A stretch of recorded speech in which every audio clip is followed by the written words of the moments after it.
1, 2, 3.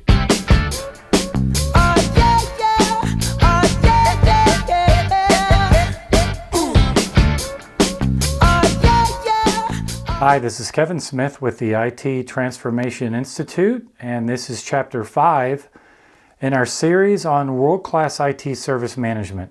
Today we're going to talk about Service Catalog, and Service Catalog has got to be a key part of any plan to advance ITSM and certainly any plan to build a world-class ITSM operation. Service Catalog is a strategic force in IT service management today. I've seen firsthand many times the impact that Service Catalog can have on the IT organization and on the business. In many ways, Service Catalog is an embodiment of modern IT service management in that it is powerful, it's impactful, it's convenient, it is fast, it's efficient.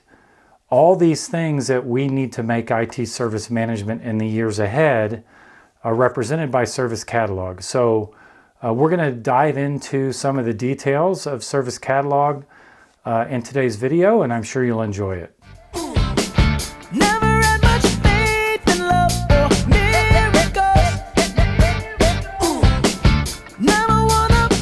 Our first discussion point today on Service Catalog is around defining your Service Catalog strategy.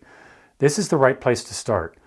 Don't get in a hurry and deliver Service Catalog to the business without giving some thought to the strategy, because just doing Service Catalog, although as exciting as that might be, it's not enough. We need to take some time and be thoughtful about defining that strategy. Now, the strategy has many facets, but a couple of things I'd ask you to think about. First is, what does success look like? What are we trying to achieve with offering Service Catalog? That could be as simple as offering some additional services to the people of IT.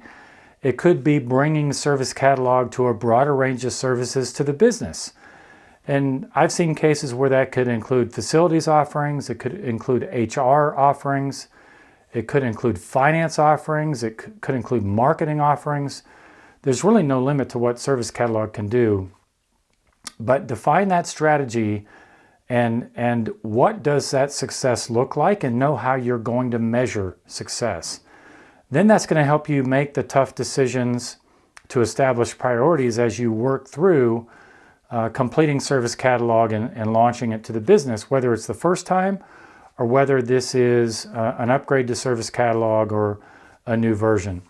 The second thing is understand who you are serving. And it could be anybody. Service Catalog in some cases is limited to the IT organization. Sometimes Service Catalog is extending into the business. I mentioned some of those organizations earlier, and each of those would come with specific goals, but they're tied to who we are trying to serve. It also helps us, again, further clarify where our focus needs to be. Always understand who you're trying to serve.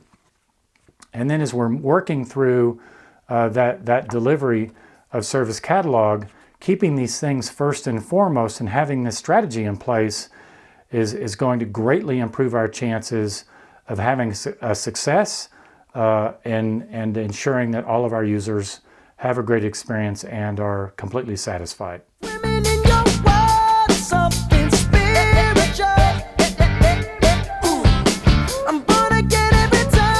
The second discussion point today on Service Catalog is to clearly define the scope. We want this to be successful. If it's the first implementation or launch of Service Catalog, it's critical that it is successful to build credibility, to demonstrate value, to get a return on our investment, and to give us the opportunity to continue to take Service Catalog forward. A couple of points that are key here is, one is, less is better in many cases. Some Service Catalog projects have failed because they tried to do too much. There are so many services. Service Catalog is the offering of services in the service portfolio. We're not going to offer all those services in the beginning and potentially not all of them over time. So we have to define where we can have an impact. And so let's look at a couple things. Let's look at common requests for which the fulfillment process is well defined. relatively low risk, because again, we want to make sure we're successful. So those common requests are good. And then strategic requests, strategic services, those that have a well understood and significant impact on the business. And again, we don't want to have a large number of services in the beginning, because we want to validate the model. We want to validate fulfillment. We want to make sure that everybody understands what it takes to deliver Service Catalog. We want to have a great user experience. We want to make sure we have a chance to get feedback from the users. So in the beginning, let's manage that scope thoughtfully. And if there's any doubt, probably best to go with fewer services versus more, because we could always add more services later. The other thing is to really avoid complexity. So if we have an extremely complex fulfillment process, that may be a service we don't want to have in the catalog in the beginning. If there's services changing, anything that makes it overly dynamic or overly complex, we probably want to defer that to a later phase. So let's get Service Catalog launched. Let's get users experiencing it. Let's get feedback. Let's make sure we have a core set of services that are well understood, we're confident we can be successful with.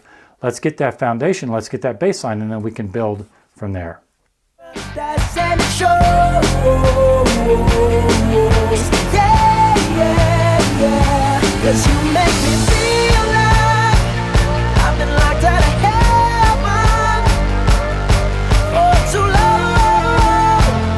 Our third discussion point today is around fulfillment. We want to be very clear on the fulfillment process for each offering, for each service offering in the catalog.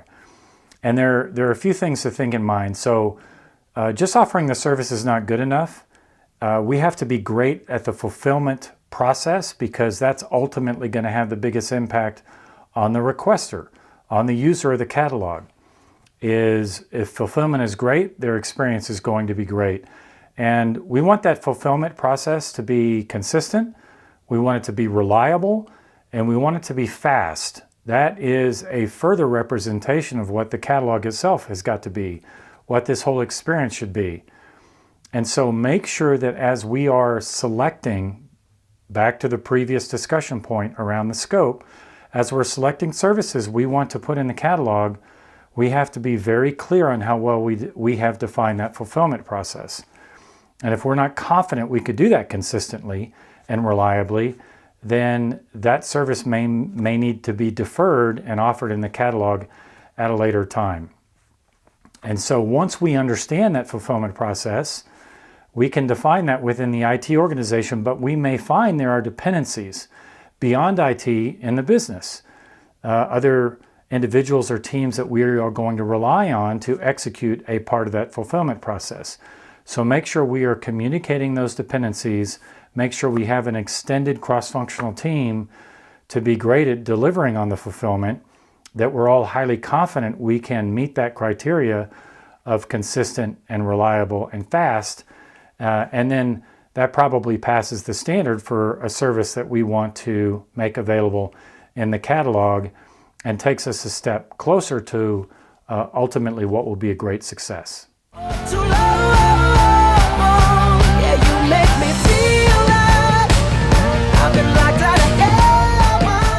Our fourth discussion point for today on Service Catalog is developing the catalog update model.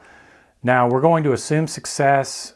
Success is going to be likely because we've been thoughtful in our planning up to this point in launching the catalog or in updating the catalog for the first time.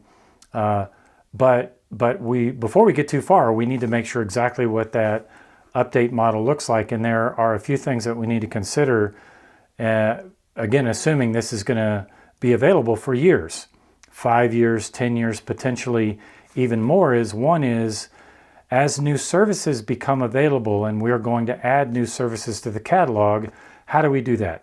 How do we communicate that? What does the cadence look like?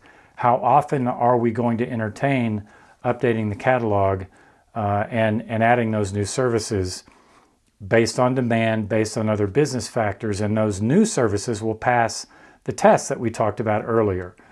And it's very important that we also remember we're going to retire services. So over time, services are going to be decommissioned. They're going to be removed from the portfolio. Well, they may stay in the portfolio depending on how you manage your service portfolio, but they're going to be removed from the catalog and no longer actively offered. How do we communicate that? What is the cadence for that? What is the standard for how we approve the retirement of services, and then that is coordinated with the offering of the service catalog? We also want to make sure we are soliciting and getting consistent levels of user feedback. And that's a pretty simple discussion. For people who access the catalog and request a service, we ask them, what was your experience like? How can we improve? How can we do this better? We want to make sure that you continue to use the service catalog because it's a great model for IT and a great model for the business. It's certainly core to being great at IT service management. That user feedback is critical because that gives us the insights we need to continue to get better, and that process of getting better never stops. We get a little bit better and a little bit better and a little bit better, and over time we build continued success and continued adoption for the service catalog. So that can be through survey forums sometimes. I really prefer a personal discussion because sometimes you get insights you wouldn't otherwise get. That won't always be the case, but just be really committed to getting that user feedback. Every discussion with the user of the catalog is going to give us insights. We just have to listen, and we're going to learn a lot, and that will set us on this journey of continued improvement and a big success for the catalog.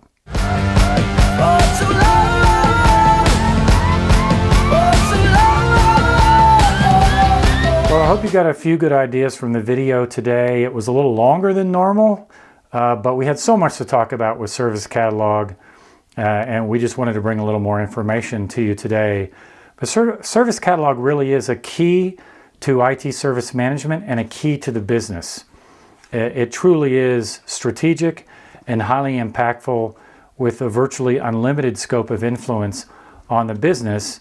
And it is, as we talked about at the beginning of the video, very much a representation and embodiment of what great IT service management is and what a great IT organization will look like in the future. So take advantage of our resources, please. I hope the videos are helpful.